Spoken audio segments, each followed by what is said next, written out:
رب العالمين،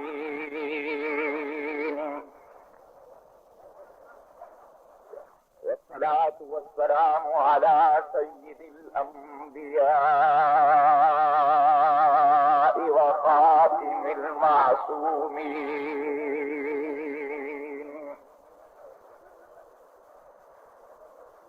وعلى آله وصحبه الطيبين الطاهرين،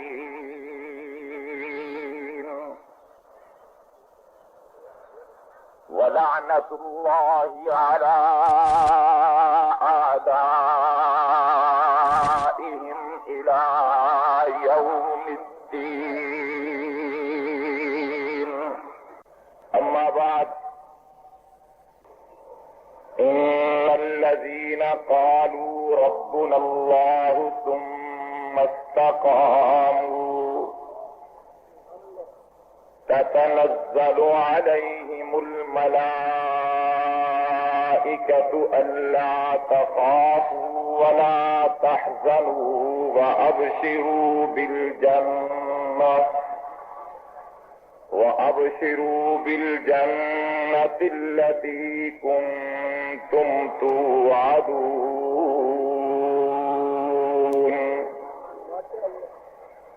قال النبي صلى الله عليه وسلم: لا يؤمن أحدكم حتى أكون أحب إليه من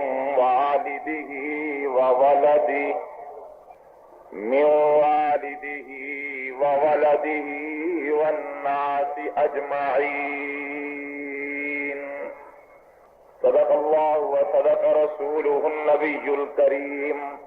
ونحن على ذلك لمن الشاهدين والشاكرين، والحمد لله رب العالمين. قابل قدر معزز علماء کرام، حاضرین مکرم، سپاہ صحابہ کے غیور نوجوان جال ساتھیوں اور فیصلہ آباد کے غیور مسلمانوں، جہاں تک میری آواز پہنچ رہی ہے، سماعت فرمانے والی اسلامی ماؤں بہنوں بیٹیوں، آج 17 ستمبر جمعرات اور جمعہ کی درمیانی شب فیصلہ آباد کے تاریخی مقام دھوبی گھاٹ میں پہمبر انقلاب کانفرنس کے عنوان سے میں اور آپ اس شان و شوکت کے ساتھ یہاں جمع ہیں کہ ایک عرصہ دراز کے بعد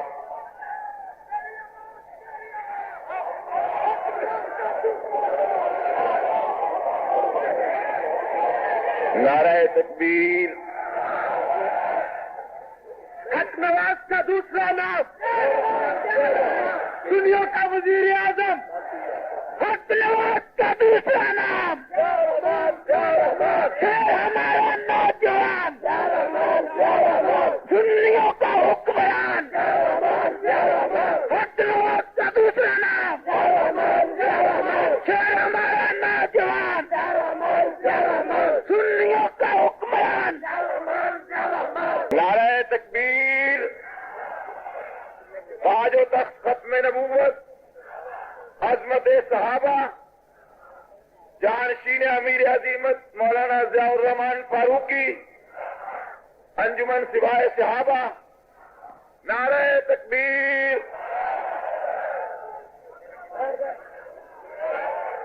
اب آپ تشریف رکھیں،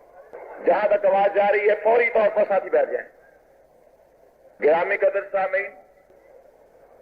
آج کی اس تاریخ میں، اس تاریخی مقام پر تاریخ ساز انداز میں پیغمبر انقلاب کانفرنس میں سپاہ صحابہ کے زیر اہتمام کائنات کے اس عظیم پیغمبر اور رسول کو، جنہوں نے دنیا میں آ کر وہ انقلاب برپا کیا کہ جو انقلاب شرق و غرب شمال و جنوب پر ہی محیط نہیں تھا، جو انقلاب صرف انسانوں تک اور صرف اس دور کے لوگوں تک ہی محیط نہیں تھا، بلکہ وہ انقلاب تمام جہانوں پر محیط ہے۔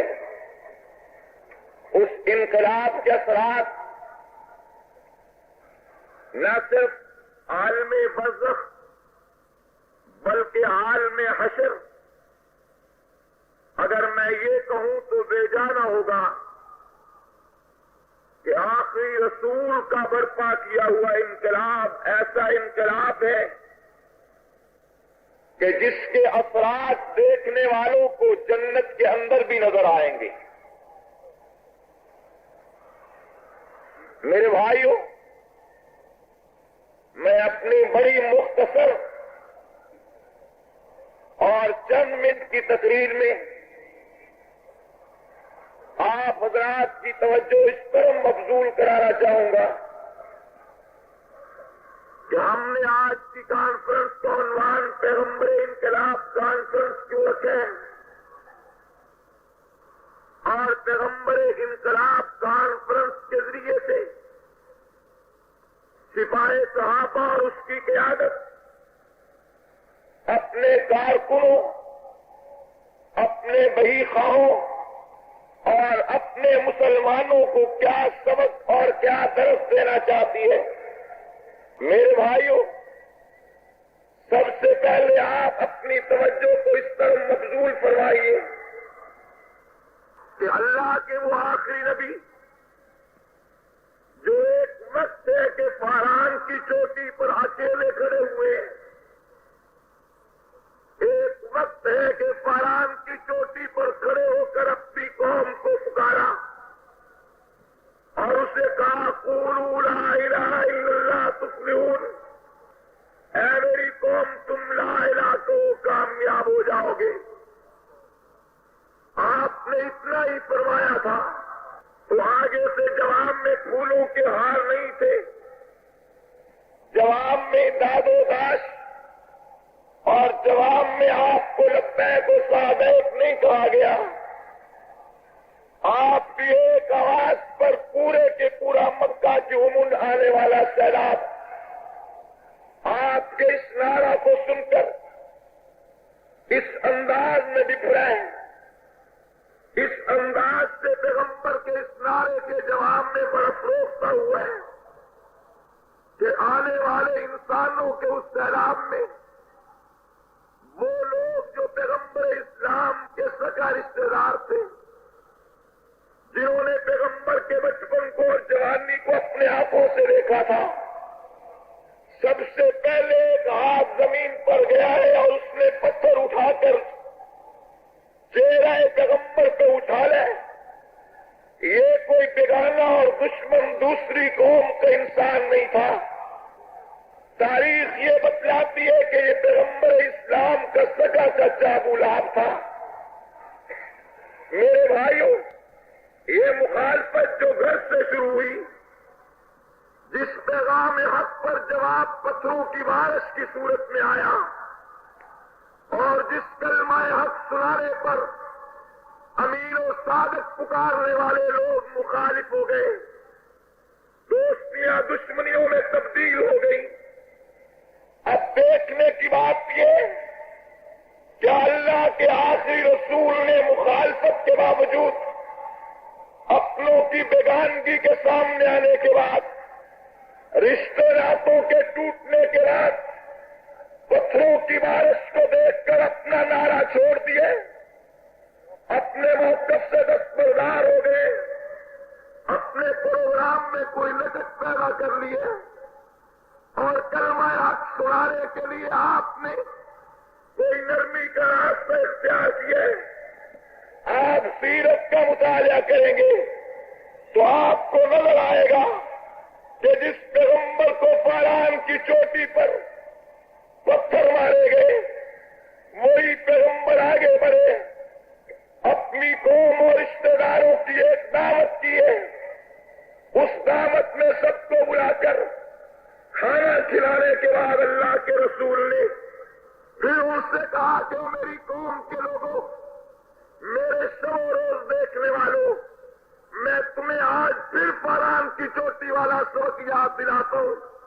میں آج تمہیں پھر وہی پیغام سناتا ہوں، آج پھر اپنے مشن کی بات کرتا ہوں، آج پھر اپنے کاج کی تفصیلات تمہارے سامنے رکھتا ہوں کہ تم لا الہ کہو کامیاب ہو جاؤ گے، تم میری اتباع و پیروی کرنے لگ جاؤ، کائنات کی حکومتیں تمہارے ہاتھوں میں آ جائیں گی۔ لیکن میرے بھائیوں، آپ نے تاریخ اور سیرت کی کتابوں میں پڑھا ہوگا، پیغمبر کے دسترخوان پہ بیٹھے ہوئے لوگ، پیغمبر کے گھر سے دعوت کھانے والی قوم، پیغمبر کے دسترخوان پہ بیٹھی ہوئی قوم، پیغمبر کے رشتے دار گالیاں دیتے ہوئے کھڑے ہو گئے اور کہنے لگے کہ آپ نے اس لیے ہمیں دعوت کی تھی، اس لیے بلایا تھا کہ آپ ہمیں کلمے کی دعوت دیں، آپ ہمیں دین کی طرف بلائیں۔ اے محمد، یہ بات کان کھول کر سن لو، ہم آپ کے ساتھ ٹکرائیں گے، ہم آپ کا راستہ روکیں گے، ہم آپ کی مخالفت کریں گے، جو کچھ ہم سے ہو سکا وہ کیا جائے گا، لیکن تیری دعوت کو چلنے نہیں دیا جائے گا، تیرے مشن کو پروان پہ نہیں چلنے دیا جائے گا، یہ تیری بات ہم دوسروں تک نہیں پہنچنے دیں گے۔ میرے بھائیو، آگے چلتے جائیے، میرے عرض یہ کر لیں کہ ان ساری حقیقتوں کو سامنے رکھیے۔ کیا مکہ کے اندر پھر وہ وقت نہیں آیا جب آمنہ کے لال سجدے میں ہے، آپ کے جسدے پر پروجری رکھتی گئی؟ کیا وہ وقت بیت اللہ میں نہیں آیا جب رسول اللہ کے گلے اقدس میں کپڑا ڈال کے گھسیٹا گیا؟ کیا مکہ کے وادیوں میں وقت نہیں آیا جب اللہ کے رسول کو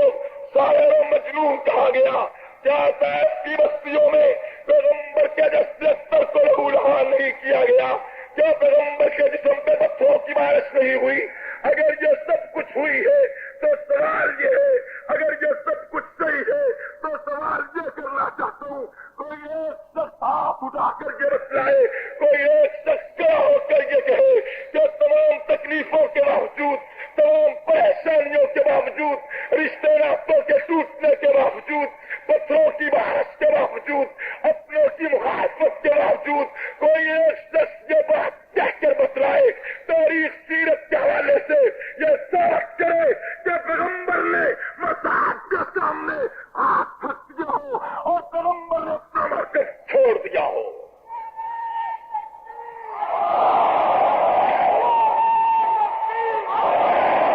میرے بھائیوں، میں آگے چل کر یہی بات آپ سے کہنا چاہتا ہوں کہ انقلاب پیغمبر کا سبب کون سی بات بنی؟ پوری کائنات میں آج پیغمبر کی رسالت کا ڈنکا کیوں بج رہا ہے؟ آج شرک و غرب میں محمد رسول اللہ کا نام عقیدت محبت سے کیوں لیا جا رہا ہے؟ آج اللہ کے آخری رسول پوری کائنات میں اپنی نبوت و صداقت کا لوہا کیوں منوا چکے ہیں؟ اس کی ایک وجہ ہے کہ پیغمبر نے ثابت قدمی دکھائی ہے، اس کی ایک وجہ ہے کہ پیغمبر نے اپنے مشن پر، اپنے موقف پر، اپنے نظریے پر لچک پیدا نہیں کی۔ کیا یہ حالات آپ کے سامنے نہیں ہے کہ مکہ کے سردار جمع ہو کر آئے؟ اے محمد، اگر چاہتے ہو ہم آپ کو سرداری دینے کو تیار ہے، اگر آپ کو آپ کی ضرورت ہے کسی حسین و جمیلہ کی طرف اشارہ کیجیے، آپ کے نکاح میں لانے کو تیار ہے، اگر آپ دولت مال کے خاص مند ہے، ہم مکہ کے لوگ اپنی دولت مال لے کر آپ کے قدموں پہ آ سکتے ہیں، تو مجھے بتلایا جائے کہ رسول اللہ نے کیا فرمایا تھا؟ فرمایا مجھے دولت مال کی طرح دینے والوں، عورت کے خواب دکھانے والوں، مجھے سرداری کی پیشکش کرنے والوں، تم آسمان سے سورج کو اتار کر میرے دائیں ہاتھ پر رکھ دو، تم آسمان سے چاند اتار کر میرے بائیں ہاتھ پر رکھ دو، محمد چاند سورج کو زمین پر دہرائے گا لیکن رب کی تائید کے ڈنکا بجانے سے واپس نہیں آئے گا۔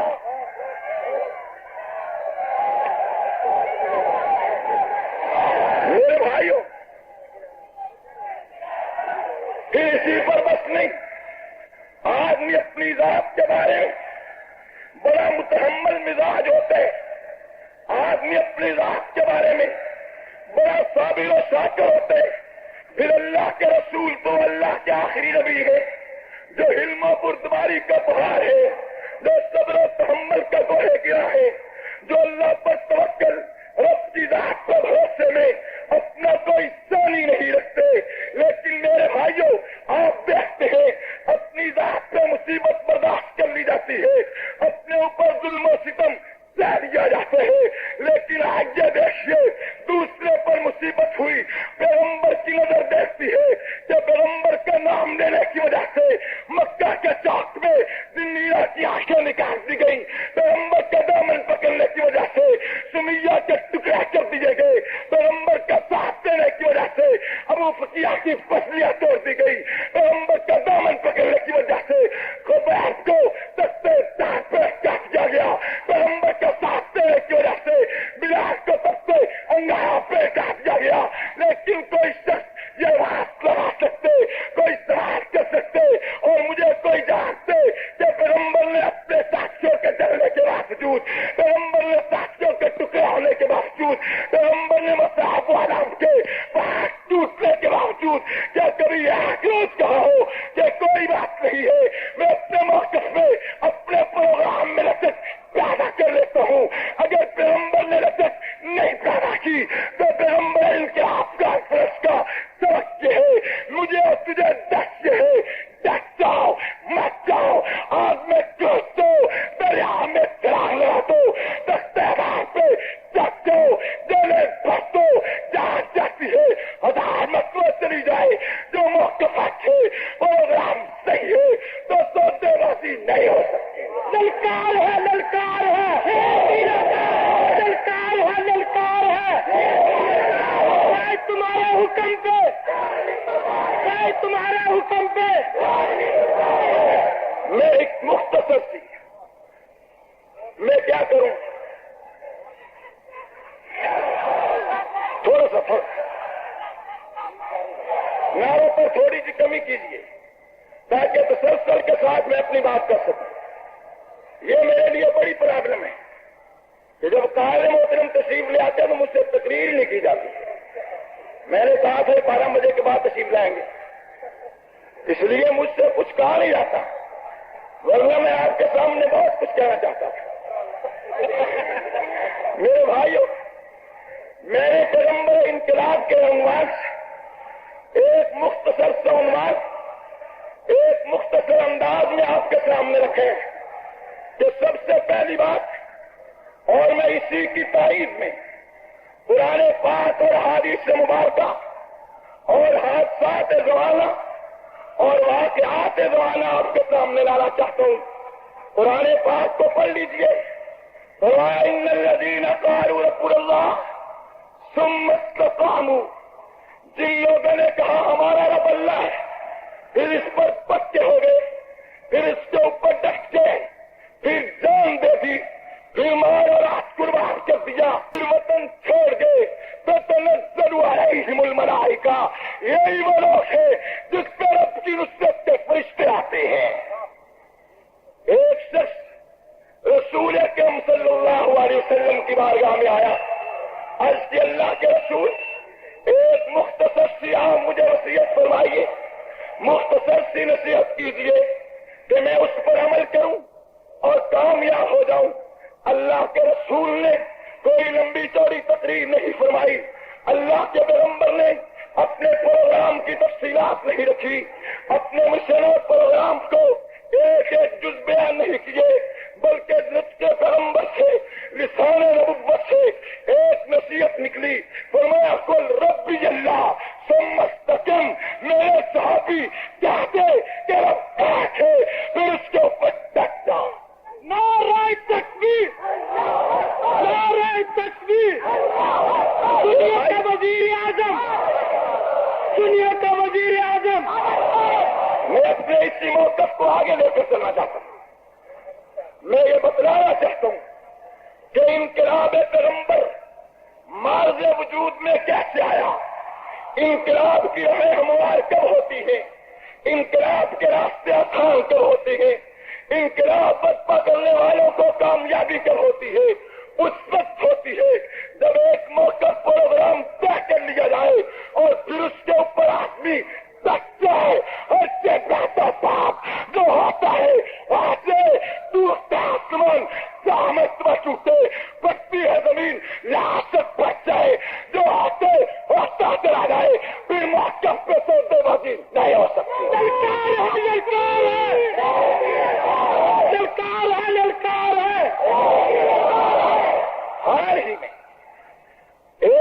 کے ایک عظیم خطیب ایشیا کی تاریخ میں ادیب و خطیب کے نام سے مشہور ایک شخص جسے دنیا ابوالکلام کے نام سے جانتی ہے، ان کا ایک سفر تھا۔ یہ واقعہ جو میں آپ کے سامنے عرض کر رہا ہوں، میں نے پڑھا تو بے شمار مواقع پر ہے، لیکن میں نے یہ سنا، سب سے پہلے میں نے اپنے بھائی اسحاق قاسمی شہید کی زبان سے بہار کالونی کراچی کے جلسے میں یہ واقعہ سنا تھا۔ حضرت ابوالکلام رحمت اللہ تعالی ابوالکلام آزاد سفر پر جا رہے ہیں، راستے میں ایک اسٹیشن ہے، گاڑی نے 2 منٹ وہاں رکنا ہے۔ اس اسٹیشن کے لوگ مولانا ابوالکلام کے پاس آئے اور آ کر عرض کی کہ آپ ہمارے یہاں جلسے میں خطاب کیجیے۔ سوال کیا کس وقت، کون سی تاریخ میں؟ جواب میں انہوں نے کہا جب آپ سفر پر آئیں گے اور 2 منٹ ٹرین کے رکنے کا وقفہ ہے، آپ اس 2 منٹ کے وقفے میں تقریر کیجیے۔ ابوالکلام نے جواب دیا، جاؤ اعلان کر دو، میں 2 منٹ کے وقفے میں 1 منٹ آنے جانے پہ خرچ کروں گا اور 1 منٹ ابوالکلام تقریر کرے گا۔ میرے بھائیو، یہ بات مشہور ہو گئی کہ بر اعظم بر صغیر ایشیا کا عظیم خطیب ابوالکلام، جس کی خطابت اور ادب کا کوئی ثانی اس دور میں نہیں تھا، وہ 1 منٹ تقریر کرے گا۔ لوگوں کا ایک ہجوم تھا، ایک بحر بے کنار تھا، ایک سمندر تھا جو منایا کہ ہم نے گھنٹوں گھنٹوں کی تقریریں سنی، ہم نے مقالے سنے، ہم نے ان کی تحریریں پڑھی ہیں، آج ابوالکلام کا 1 منٹ کا خطاب سن رہے۔ چنانچہ گاڑی آئی، اسٹیشن پہ رکی، ابوالکلام سیدھے اسٹیج پر گئے، آ کر کہا نحمدہ ونصلی علی رسول الکریم۔ اس کے بعد 1.25 منٹ میں ایک تقریر کی ہے، 1.25 منٹ میں ایک تاریخی خطاب کیا ہے، اور آج کی کانفرنس کے عنوان سے، پیغمبر انقلاب کے کانفرنس کے پیغام کے نام سے، اس کانفرنس کی غزو و غارت کے نام سے، اس کانفرنس کے سبق اور درس کے عنوان سے، یہ کانفرنس تو مجھے اور آپ کو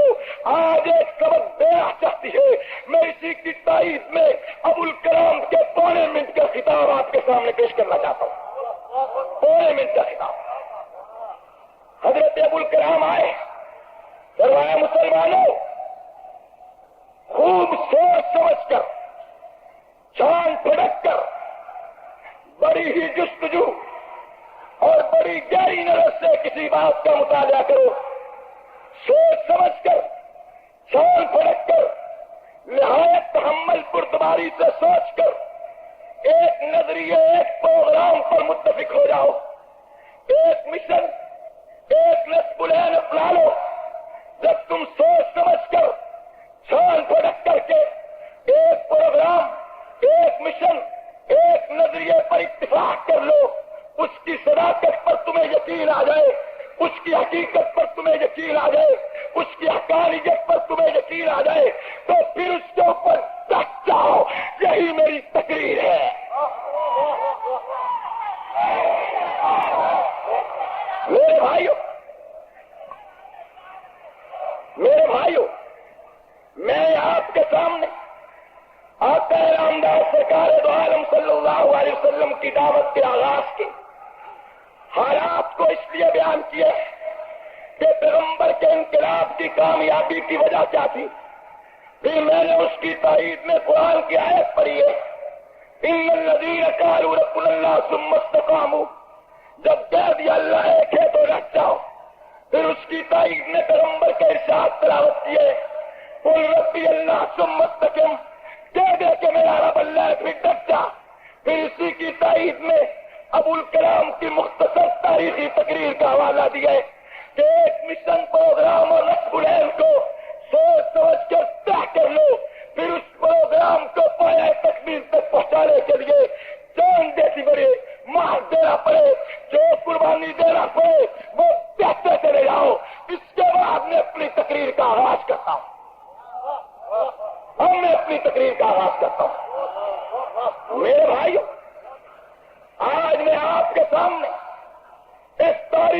موقع پر یہ بات آپ کے سامنے رکھنا چاہتا ہوں. بہت سارے لوگوں نے ہمارے موقف پروگرام کو شاید سنا تو ہوگا، اس پر غور کرنے کی کوشش نہیں کی. بہت سے لوگوں نے سنا نہیں ہوگا. آج میں عرض کرنا چاہتا ہوں سپاہ صحابہ کیا چاہتی ہے اور کیا کر رہی ہے. میرے بھائیوں، میرا دعویٰ ہے اور میرا چیلنج ہے کہ سپاہ صحابہ اس دور کی سب سے بڑی جنگ لڑ رہی ہے. اس دور کی سب سے بڑی جنگ لڑ رہی ہے. یہ جنگ اسلحہ کی جنگ نہیں ہے، یہ جنگ میدانی جنگ نہیں ہے، یہ جنگ علاقائی جنگ نہیں ہے، یہ جنگ سیاسی جنگ نہیں ہے، یہ جنگ عقیدے اور نظریے کی جنگ ہے، یہ جنگ فکری جنگ ہے.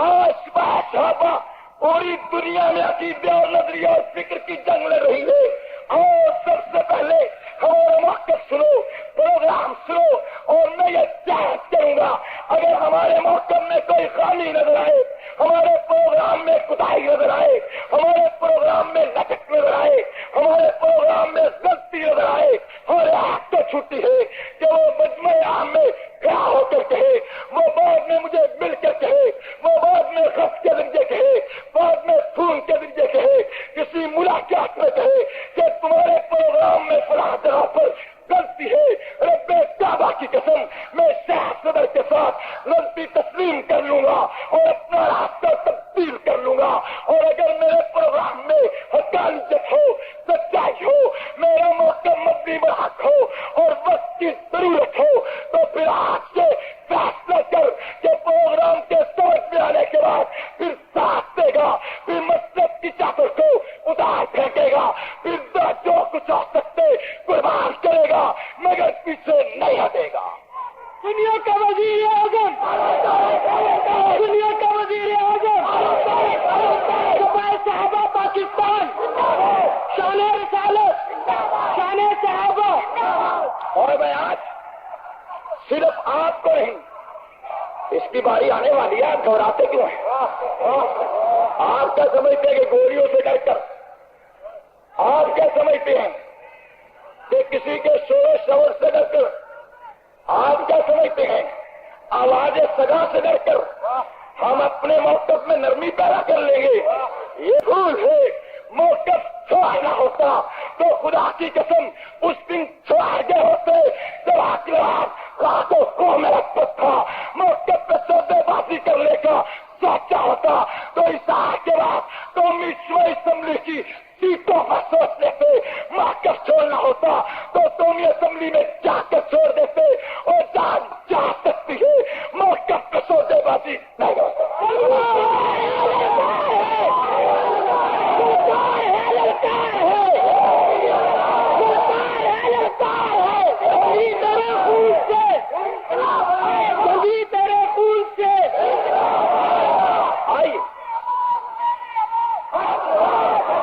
جتنے لوگ ہیں آج یہاں کی بیٹھی ہوئی عوام، روڈ کے اوپر کھڑے ہوئے ہزاروں انسان، صرف آپ کو مخاطب نہیں،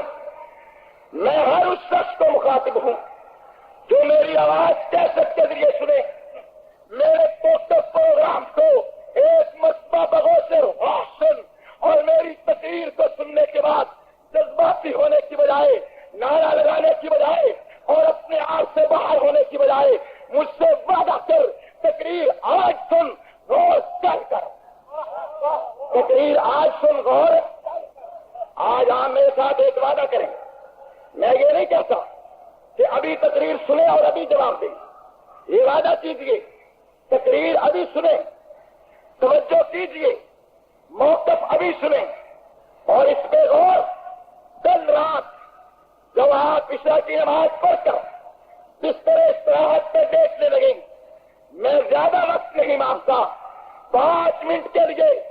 تمام سوچوں کو ذہن سے نکال کر میری تقریر کے اوپر غور کر میرے بیان کیے ہوئے، میرے حالات، میرے بیان کردہ اصول ضوابط، میری زبان سے نکلے ہوئے حقائق پہ غور کر اس کے اوپر غور کرنے کے بعد اگر تیرا دل، تیرا ضمیر، تیرا قلب و ذہن کسی اور سے مشورہ کی نہیں کہتا یہ نہیں کہتا کہ مولوی سے پوچھ، یہ نہیں کہتا کہ مفتی سے پوچھ، یہ نہیں کہتا کہ میرے کارکن سے مشورہ کر، یہ نہیں کہتا کہ کتاب پڑھ، یہ کہتا ہوں تقریر آج سن، 5 منٹ کے لیے غور کل رات کر لینا، غور اپنے دل سے کر، ذہن سے کر، اپنے عقل و ذہن سے سوال کر، اگر تیرا ضمیر تیرا دل کہے کہ موقع پر حق ہے، مبنی حقیقت ہے اور آپ جو کچھ بیان کی ہے موتی و حقیقت میں مبنی ہے، تیرا ضمیر فیصلہ میں حق میں دے تو وہاں کر کہ ضمیر کا فیصلہ نہیں بدلے گا، ضمیر کا فیصلہ یہ وعدہ کرتے ہو؟ آج تقریر سنو کر غور کرو۔ بھائی ہماری کسی کے ساتھ کوئی ذاتی دشمنی، کوئی مالی دشمنی، کوئی علاقائی مخالفت، کوئی سیاسی مخالفت نہیں ہے۔ میں سرے دست بلکہ پوری تقریر میں آپ کو ایسے حوالے نہیں سناؤں گا، ایسے مصنفین کی بات نہیں کروں گا جن کا آپ نام بھول جائیں، جن کی کتابیں آپ کے ذہن میں نہ رہیں، جن کو مرے ہوئے صدیاں بیت گئی ہیں، میں ان کا نام نہیں لوں گا کہ جس کے بارے میں آپ مخالف سے جا کر کہیں کہ تیرے فلاں مجتہد نے، تیرے فلاں وڈیرے نے یہ لکھا ہے، وہ کہے میں تو اسے جانتا ہی نہیں ہوں، میں تو اسے مانتا ہی نہیں ہوں، میں تو اس کی کتاب کا مطالعہ نہیں رکھتا ہوں، میں ایسا کوئی حوالہ نہیں دوں گا۔ میں صرف آپ سے کہنا چاہتا ہوں، آؤ ہمارے حقائق، ہمارے موقف پروگرام کی تفصیلات سنو، اس کے اوپر غور کیجیے کہ آج سے 11 سال قبل ہمارے پڑوسی ملک میں ایک انقلاب آیا ہے اور وہ انقلاب خمینی لے کر آئے ہیں، انہوں نے شاہ کا تختہ الٹا اسلام کے نام پر انقلاب لائے ہیں، شاہ کا تختہ الٹ کر جو انقلاب برپا کیا ہے اسے شیعہ انقلاب نہیں کہا گیا، اسے خمینی انقلاب نہیں کہا گیا، اسے ایرانی انقلاب نہیں کہا گیا، اس انقلاب کو اسلام کے نام سے موسوم کیا گیا ہے، اس انقلاب کو اسلام کے نام سے معنون کیا گیا ہے، اس انقلاب کا نام اسلامی انقلاب رکھا گیا ہے، اور پھر پوری دنیا کے ریڈیو ٹی وی اخبار کے ذریعے سے خاص طور پر پاکستان میں اور دیگر ممالک میں یہ پروپیگنڈا کیا گیا ہے، خمینی اسلام کا ہیرو ہے، خمینی اسلام کا لیڈر ہے، خمینی اسلامی انقلاب کا نمبردار ہے۔ میرے بھائیوں، میں سرے دست اس سے اختلاف نہیں کرتا، میں سرے دست اس کے اوپر ہاتھ نہیں ڈالتا، میں سرے دست اس کی مذمت نہیں کرتا، لیکن اتنی بات ضرور کہتا ہوں کہ آج کا کوئی سیاح پاکستان کا کوئی اعلی تشیع سے تعلق رکھنے والا فرد ایسا آپ کو نہیں ملے گا جو خمینی کے انقلاب کو اسلامی انقلاب نہ کہتا ہو۔ اگر ہماری ویڈیو پسند آئی ہے تو اسے لائک کریں، کمنٹ کریں اور دوستوں کے ساتھ شیئر کریں، اور اگر ہمارا چینل ابھی تک سبسکرائب نہیں کیا تو اسے سبسکرائب کر دیں اور بیل آئیکن کو پریس کر دیں تاکہ ہر آنے والی ویڈیو آپ کو مل سکے۔ جزاک اللہ۔